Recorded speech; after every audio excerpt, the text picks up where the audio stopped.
حضرت جابر بن سامورہ رضی اللہ تعالیٰ عنہ فرماتے، میں حضور کے پیچھے نماز پڑھا کرتا تھا اور خطبہ جمعہ بھی سننے کا موقع مجھے مل جاتا تھا۔ فرماتے تھے حضور کے خطبے بھی زیادہ لمبے نہیں ہوتے تھے، حضور کی نمازیں بھی زیادہ لمبی نہیں ہوتی تھیں۔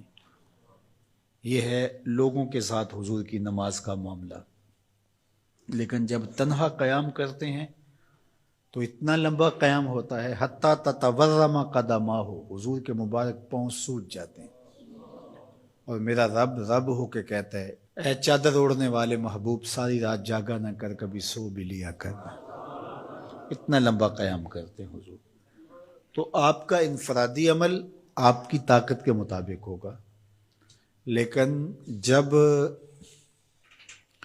آپ لوگوں کو ساتھ لے کے چل رہے ہوں گے تو آپ پھر اس حساب سے چلیں گے، تو اس وقت آپ اپنی رفتار، اپنی طاقت نہیں دیکھیں گے۔ مشکل نہ کھڑی کی جائے، میں چل سکتا ہوں، 1 گھنٹے کا قیام کر سکتا ہوں، تو میں اپنے حساب سے سوچوں اور جو میرے پیچھے کھڑے ہیں ان کا نہ سوچوں، تو میں اس اہل نہیں ہوں کہ میں امامت کے مصلی پہ کھڑا ہو جاؤں، اس لیے کہ مجھے اپنے ساتھ کھڑے ہونے والوں کا خیال اور لحاظ نہیں۔ ہمارے دین نے ہمیں آسانیاں دی ہیں۔ بیمار پر جمعہ فرض نہیں کیا گیا، بیمار جماعت میں نہیں آ سکتا تو گھر پڑھ سکتا ہے۔ مسافر پہ جمعہ فرض نہیں کیا گیا، ظہر پڑھ لے گا، پڑھنا چاہے تو اچھی بات ہے۔ مسافر پر نماز عادی کر دی گئی ہے، نماز قصر ہے اس کے لیے۔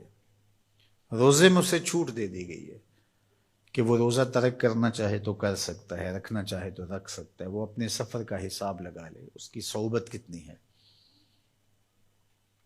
اسی طرح اور بہت ساری چیزیں ہیں شریعت اسلامیہ میں جس پر ہمیں چھوٹ دی گئی ہے، ہمیں سہولت دی گئی ہے۔ ہماری وہ چیزیں جو ہمارے اختیار میں نہیں ہوتی، ہمیں ان پہ پکڑ نہیں کی گئی۔ ان اللہ تجاوز عن امتی الخطا والنسیان وما استکرہوا، اللہ نے اس امت پر 3 چیزیں معاف کر دیں: غلطی لگ جائے، بھول جائیں، یا جس پہ آپ مجبور کر دیے جائیں، تو وہاں شریعت پکڑ نہیں کرتی، گرفت نہیں کرتی۔ تو آسان دین دیا گیا ہے جس دین پہ عمل کرنا ہمارے لیے مشکل نہ ہو، اور اگر کوئی اپنے طور پہ اس کو مشکل بنانا چاہتا ہے اور اپنے سخت مزاج کی وجہ سے اس میں کوئی چیز لانا چاہتا ہے، عبادات میں، اعتقادات میں، رویوں میں، طرز زندگی میں، انداز معاشرت میں، تو شریعت اسلامیہ نے اس کی نفی کی ہے۔ کیونکہ بہت سارے لوگ ایسے ہیں کہ جو عبادات میں بہت سارا غلو کر جاتے ہیں، تو اس سے منع کر دیا گیا۔ یہاں غلو یہاں تک ہوتا ہے کہ وہ رہبانیت تک پہنچ جاتے ہیں، تو اس سے روک دیا گیا، اس سے منع کر دیا گیا۔ تو نہ کمی کی جائے اور نہ ہی زیادتی کی جائے، تفریط سے بھی روکا گیا ہے اور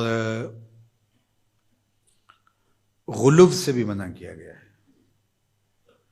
افراط و تفریط کی بجائے جو درست اور